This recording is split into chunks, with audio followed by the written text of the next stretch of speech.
why would they request an extension if they didn't already have some sort of prior knowledge from the...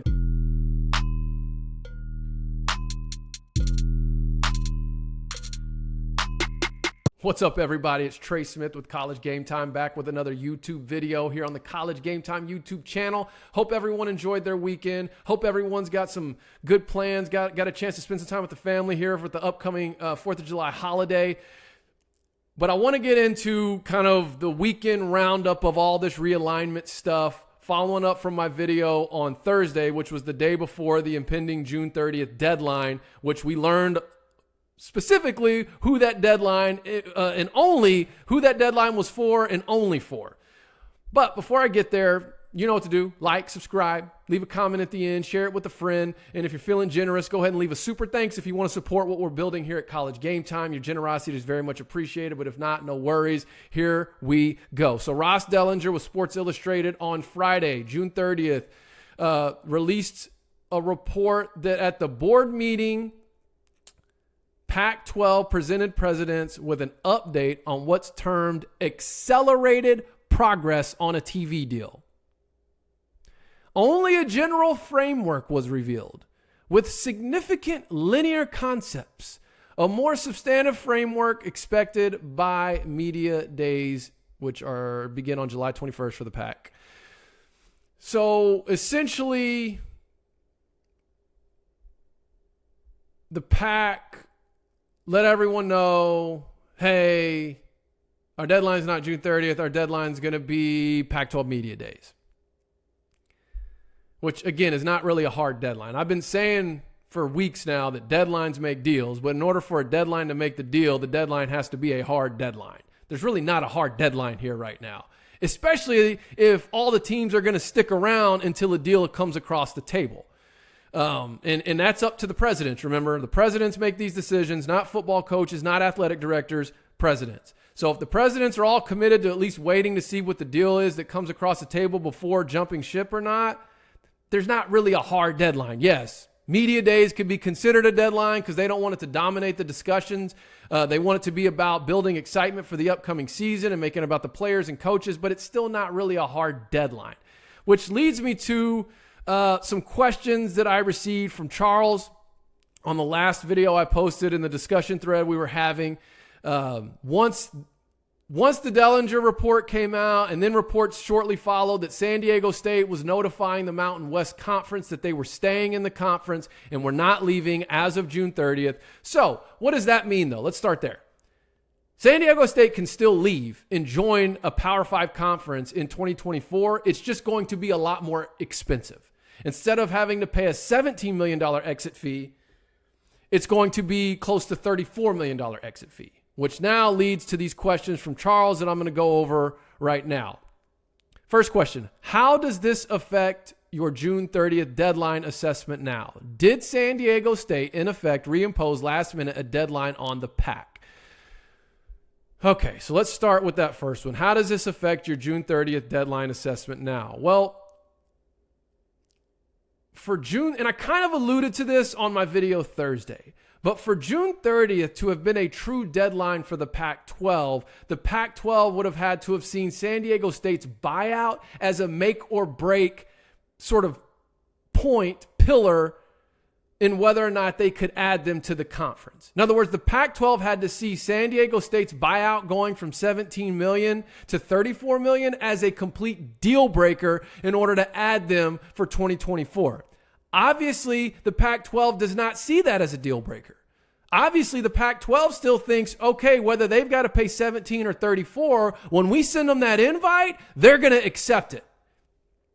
That's how I see the deadline being impacted. I mean, the truth is right now, the PAC doesn't really have a hard deadline, at least from what they've shown. They're saying everything and putting everything out through the media they can just to keep their presidents in, to keep everyone together until these numbers come across. Now, Kliavkoff knows what the presidents want and are expecting, and I'm sure he's working his tail off trying to get that together through all these creative, linear, substantive frameworks that they're talking about, forward thinking, blah, blah, blah. But the truth is, they ain't there yet. So next question. So it said, does this Did San Diego State reimpose last minute a deadline upon the PAC? No, don't think San Diego State had the leverage to do that. They're trying to get in to their conference. And then it says, did the PAC hang San Diego State out to dry?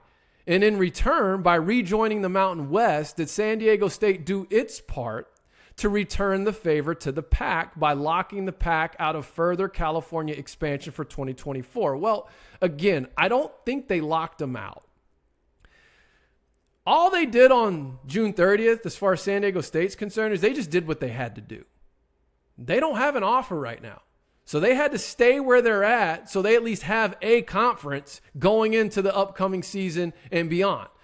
Because think, when they just put out there, hey, can we get an extension? The Mountain West took it as a notice of leaving. They were ready to take the president's board seat in the conference and just several other things that they were drawing their line in the sand, essentially. So San Diego State did what they had to do. Pac-12 did what they had to do. And as I think about this, I actually don't think both sides are at odds with each other at all. Okay, and here's what I mean by that. Like, let's look at this in the rear view. San Diego State, several weeks back, puts out there, like I just said, to the Mountain West, they essentially requested an extension. Why? Why would they request an extension if they didn't already have some sort of prior knowledge from the conference they're hoping to get invited to that they weren't going to get an invitation by that day? So for me, just looking at this logically, it seems like what happened was there was a conversation between San Diego State and the PAC, and the PAC was like, look, we understand you have an impending deadline, but we want to make it clear that your deadline is not our deadline. And so one thing the PAC has been clear about is we're not doing any expansion, invitations, discussions until we get our media deal done. Hey, San Diego State, as a team who we are very high on adding to our conference, we want to let you know that we're not going to have this deal done in time. And this is our priority. So take that as you will. Doesn't mean we're not going to invite you. Doesn't mean we don't want you in our conference. It just means we're not going to be able to do that until after we get this deal done, and we're not going to have this deal done by June 30th.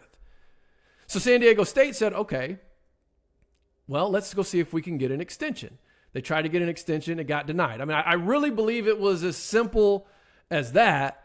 And now San Diego State is in a position where they can still join a Power 5 conference in 2024.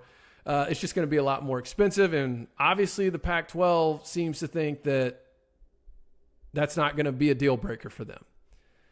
And then finally, the last question was, how does the PAC get through the 2024 season if they have any schools jump ship in the next 30 days? First off, I only think the PAC is in danger of losing 2 schools right now to the Big 12. That's Colorado and Arizona. That's just my gut. I have no information on that. I feel like right now, Colorado and Arizona are still 1 foot in, 1 foot out. I just do. And what further I feel like supports that thinking is the fact that your mark did not strike while the iron was hot with San Diego State. Because let's think about this for a second. San Diego State's sitting there on Friday with no offers, no invitations, with a buyout getting ready to double by the end of the day. Your mark in the Big 12 were in a very good position with a lot of leverage to go out and get San Diego State on the cheap, especially short-term wise, since they're not going to be subsidized. But I mean, your mark could have gone to his network providers, been like, hey, here's who we'd like to add. It's a G5 school. I know you're not going to subsidize them like you would a Power 5, but what will you do? What can we work out? And then gone back to San Diego State, put an offer out there that wouldn't have irritated all the current Big 12 presidents, but also would have been more than what they're currently getting, and it would have been the only offer they had. So now you put San Diego State in a position to go, okay, we can get out of this buyout much cheaper now, this exit fee much cheaper now, join a Power 5 conference, and even though it's on the cheap early, long-term, this could be a good move. So I know I'm just very hypothetical there, but the truth was your mark had a lot of leverage there at the 11th hour. But obviously, he's got bigger fish to fry, at least from his vantage point, than San Diego State. And for me, I think two of those fish are Colorado and Arizona. Because it's not that the Big 12 wouldn't love to get into Southern California. It's not that San Diego State wouldn't even be a good addition to the Big 12. But if you know, okay, Arizona and Colorado are still 1 foot in, 1 foot out, and then plus whatever other information they have on the inside, like he may have an inside track right now where he knows one of them is coming for sure. It's not a matter of if, it's a matter of when. And so that's what makes me think that Yormark's feeling pretty good about a couple of other institutions, particularly on the West Coast, which is why he didn't even really waste time going after San Diego State. Now, the flip side of that is maybe he did, and we just don't know about it. I'm pretty sure there would have been a leak if that would have happened. And I'm pretty sure San Diego State would have taken the offer. So we can come to the conclusion that Yormark let San Diego State just sit there when it was a prime time to go try to negotiate with them. And I think it's because he knows Arizona and Colorado are right there. And I also think UConn has to be high on the list, from the Northeast region to the basketball brand. And then just knowing the football, joining the Power Five could, in time, begin to add value there as well. So, did I answer all these questions? Yes. And then the last thing, the most recent update on the Pac-12 situation came from my man Jim Williams, and some of you probably already saw this, but he said that it sounds like the Pac-12 network will play a big role in the new media deal. The likely home for all the content from a production element. They will become a direct-to-consumer source for the events as well as on cable and satellite. I must caution that this is a framework of a deal and could change. Pac-12 Network has been used many times by both ESPN and Fox to produce Pac-12 events, so it makes sense to keep costs down by making it home-based, blah, blah, blah, blah, blah, blah, blah. And then there was also a report. It's one streaming partner with possibly two additional linear components. And the linear components right now, there's rumors that it's not even like your traditional ESPN Fox on supplemental deals. It's these one-off brands like CW or Ion or whoever, which creates a whole other conversation of how many carriers, how many providers have those channels.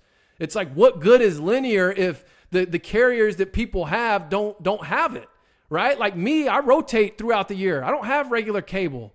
I rotate between Fubo and YouTube TV, depending on what sports season we're in, so that I can make sure I have access to my local teams as well as, during the football and college season, as all the college football I need. So I don't know, man, what's going on with this Pac-12 deal.